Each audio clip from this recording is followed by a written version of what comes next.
अस्सलाम वालेकुम। साहर न्यूज़ के प्लेटफॉर्म से रियाज अहमद मलिक आज हाज़िर है एक नई वीडियो के साथ। नाजरीन, 16 दिसंबर हमारी तारीख का एक हौलनाक दिन है।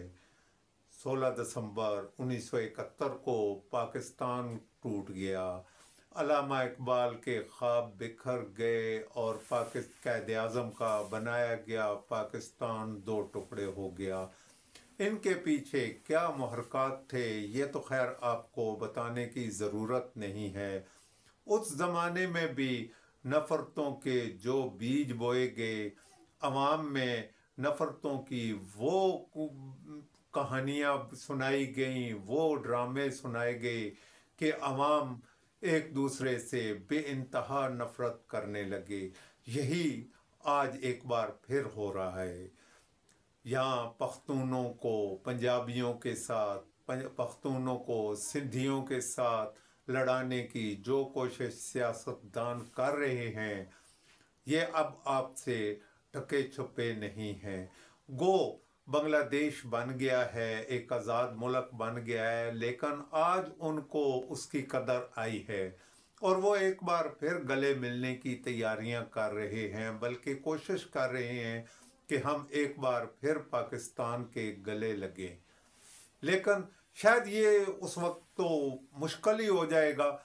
लेकिन पाकिस्तान में, मौजूदा पाकिस्तान में अवाम क्या कर रहे हैं ये आपको बताने की ज़रूरत नहीं है, क्योंकि आप अपनी खुली आंखों के साथ सब कुछ देख रहे हैं कि एक तरफ कभी लश्कर जनी करके इस्लामाबाद पे चढ़ाई की जाती है। मैं आपको ये बताऊं कि जब दिसंबर का ही महीना था, 16 दिसंबर को एपीएस का सान्या पेश आया, उस वक्त एक हौलनाक मंजर था जब 142 अफराद की लाशें गिरी थीं। अब मैं आपको एक बैक साइड की बात बताऊं तो 16 दिसंबर को नवाज शरीफ की हुकूमत थी और खान साहब उनके दस्तो गिरबान थे। और आज 10 साल बाद जब आपने ये साने की बरसी हम मना रहे हैं, तो उस वक्त भी मुस्लिम लीग नून की हुकूमत है और खान साहब तो जेल में हैं, लेकिन खान साहब के पैरोकार एक बार फिर हुकूमत के साथ दस्तो गिरबां हैं। ये आपको पता ही है कि पिछले दिनों उन्होंने अवाम से हलफ लिया कि वो खान साहब को लिए बगैर बिल्कुल वापस नहीं आएंगे। लेकिन आपने देखा कि जब इस्लामाबाद में लाठी चार्ज हो रहा था तो उस वक्त कुछ लोग फायरिंग भी कर रहे थे। शायद आपने टेलीविजन स्क्रीनों पर देखा होगा वो लोग कौन थे और रेंजर के नौजवानों पर गाड़ियां चढ़ाने वाले कौन थे। ये खैर आपको सब कुछ पता है, लेकिन चूंकि हम पार्टियों के साथ वाबस्ता हैं और हमारी आंखों पर उनकी ऐनकें लगी हुई हैं, हम ठीक बात भी कर रहे होंगे तो दूसरे की बात को हम गलत ही करार देंगे। उम्मीद है आप ये बात समझते होंगे। अब मैं आपको इस्लामाबाद की बात बताता हूँ। इस्लामाबाद में जब ये पीटीआई वाले दाखिल हो रहे थे तो हुकूमत ने एक बार कुछ लोगों को खान साहब से मुज़ाकरात के लिए जेल भेजा।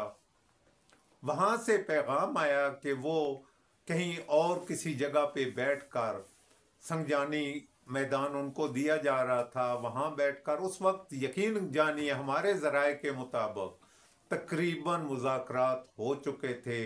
खान साहब की रिहाई भी मुतवक्को हो सकती थी और उसके साथ जो उनके असीरान हैं उनको भी रिहाई मिल सकती थी। मगर बीबी ने उस टाइम पे जिद कर दी कि नहीं, मैं तो खान साहब तो क्या, मैं किसी की बात भी नहीं मानती, हम तो डी चौक जाएंगे। वो जब डी चौक में आए, मैं आपको इसके दरमियान के कुछ मनाजर भी दिखा दूंगा और कुछ चीज़ें भी कि जब वज़ीर आला गंडापुर साहब निकलने की कोशिश करते थे तो कारकुन जितने थे उनके, वो उनके गले पड़ जाते थे। आपने ये कई जगह पे देखा, पेशावर से चल के यहाँ तक, क्योंकि जब शुरू हुए थे पेशावर से तो उस वक्त अली अमीन गंडापुर ने कारकुनों से हलफ लिया था कि हम मर जाएंगे, लेकिन चूंकि कफन लेके आ रहे थे, फाइनल कॉल थी, और हम मर जाएंगे लेकिन खान को लेके आएंगे। अभी मैं तो ये समझता हूं कि उनके साथ आने वाले भी कुछ अकल से आ रही थे, जिन्हें ये नहीं पता था कि क्या हुकूमत उनको छोड़ सकती है या अदालतें उनको छोड़ सकती हैं। बहरहाल उन्होंने वहाँ हलफ लिया कि हम लेकर आएंगे।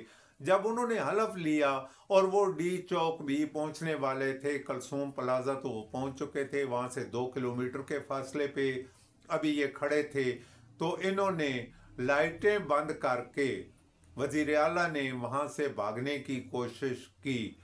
तो उसके साथ जब कारकुन गुत्था गुत्थम हुए तो वहाँ कुछ लोगों ने फायरिंग भी की।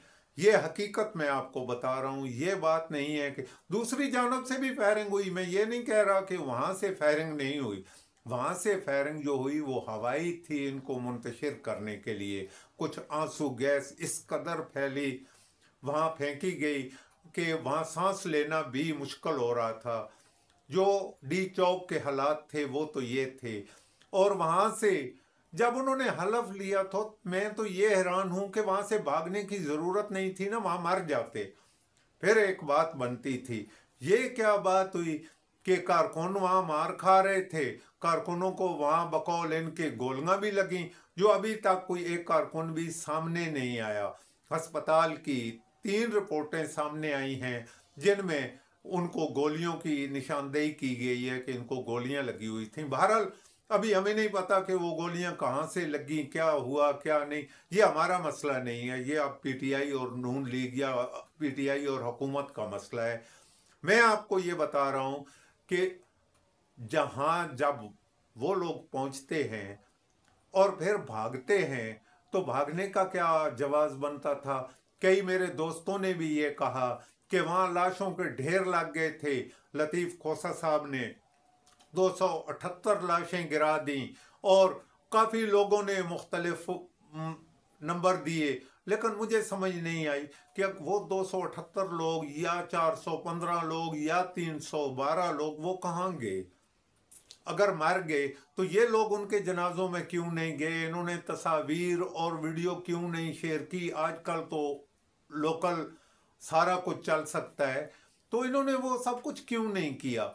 अब हैरानगी की बात यह है कि इन्होंने अदालत में जाकर जो चीज़ जमा कराई है उसमें यह कहा गया है कि हमारे लोग जो मिस हैं, मैं उनकी बात करूं, जो मिस हैं वो उन लोगों को शायद मार दिया गया हो। अब वो बात नहीं है कि शायद मार दिया गया हो, मरने वालों का जिक्र ही नहीं है, ना किसी ने कोई बात की है, और शायद मार दिया गया हो। अभी दोबारा देख लें, अभी अली अमीन गंडापुर पेशावर में एबटाबाद में सॉरी खताब कर रहे थे तो वो कह रहे थे कि अब हम बंदूकें लेकर जाएंगे। यही नफरतें उस वक्त बांग्लादेश में थी जो आज अली अमीन गंडापुर साहब फैला रहे हैं और जो कह रहे हैं अगर पाकिस्तान टूट जाता है, खुदा न खास्ता, पहले तो ये है नामुमकिन, लेकिन अगर खुदा न खास्ता पाकिस्तान को ज़रब लगती है तो अली अमीन गंडापुर क्या वहाँ के वज़ीर आज़म बनेंगे। और जब लोग उनको पहचान लेंगे तो हसीना वाजद की तरह इनका हशर ऐसे ही होगा जैसे ये इस्लामाबाद पहुँचते पहुँचते कई बार बाल नोचवा बैठे, कई बार कारकुनों से गालियाँ खा बैठे। और मैं आपको ये बता रहा हूँ कि ये हालात अभी चल रहे हैं और बहुत जल्द ये अवाम के सामने भी आ जाएंगे।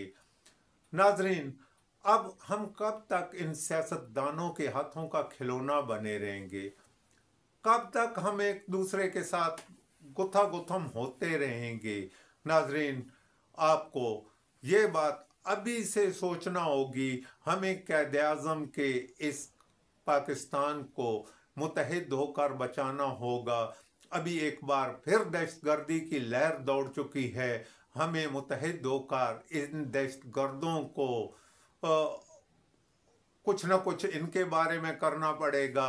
اسی طرح جس طرح آج سے 10 سال قبل نواز شریف نے مل کر عمران خان کے ساتھ مل کر ایک جگہ بیٹھ کر ساری پارٹیوں نے مل کر دہشت گردی کا خاتمہ کیا تھا، ہمیں ایک بار پھر یہ کرنا پڑے گا، تب جا کر پاکستان مستحکم ہوگا. پاکستان ابھی ہمیں لڑنے کی ضرورت کیا ہے؟ وہ جیسے بھی جیتے 18 میں وہ جیسے جیتے تھے جیت گئے، انہوں نے اپنی حکومت کی.